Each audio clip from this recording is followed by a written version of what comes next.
Thames Peixoto Parron estudou no doutorado em História Social uma aparente contradição do século XIX. Como foi possível a escravidão nas Américas chegar ao auge ao mesmo tempo em que a ideia de liberdade se espalhava pelo mundo?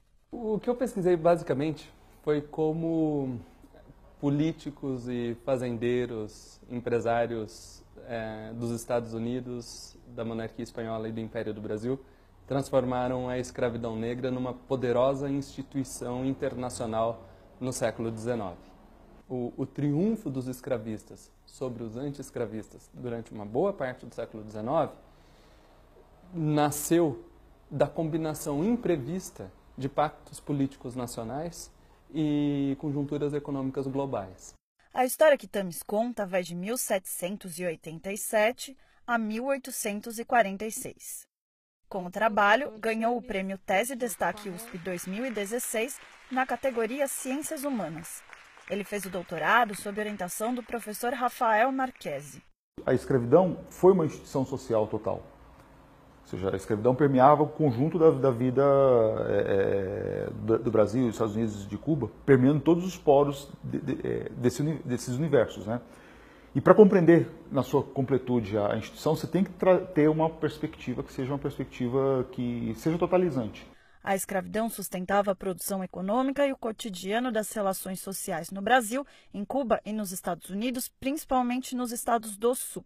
Os escravistas eram muito fortes na política desses países. No Brasil, eles conseguiram trazer milhares de escravos, mesmo depois da proibição do tráfico transatlântico em 1831. Entre as décadas de 1830 e 1850, desembarcaram mais de 700 mil africanos na costa brasileira. Muitos chegaram em navios norte-americanos. Uma estimativa aponta que 60% das embarcações usadas no tráfico entre Brasil e África saíram de estaleiros dos Estados Unidos.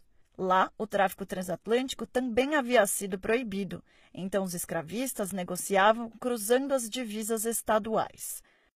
Em Cuba, como no Brasil, chegaram também muitos escravizados, mais de 99 mil africanos entre 1815 e 1820. No trabalho do historiador, o material da pesquisa é o documento histórico, e Thames teve que investigar uma enorme coleção deles, incluindo documentos oficiais, jornais e petições. Eu precisei ir a uma série de arquivos históricos para consultar esses documentos todos. Fui, portanto, no Arquivo Histórico do Itamaraty, no Rio de Janeiro.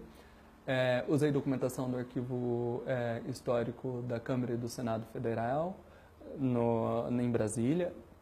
Fui aos National Archives de Washington.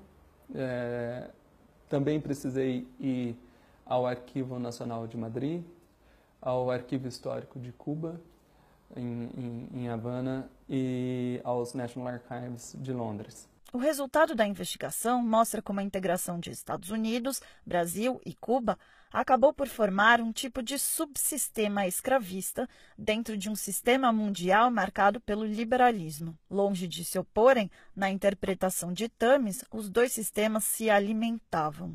Não existe construção da liberdade política de se expressar e da liberdade econômica de obter mercadorias sem alguma forma de coerção em algum espaço do mundo que esteja direto ou indiretamente ligado ao lugar onde se exerce a liberdade.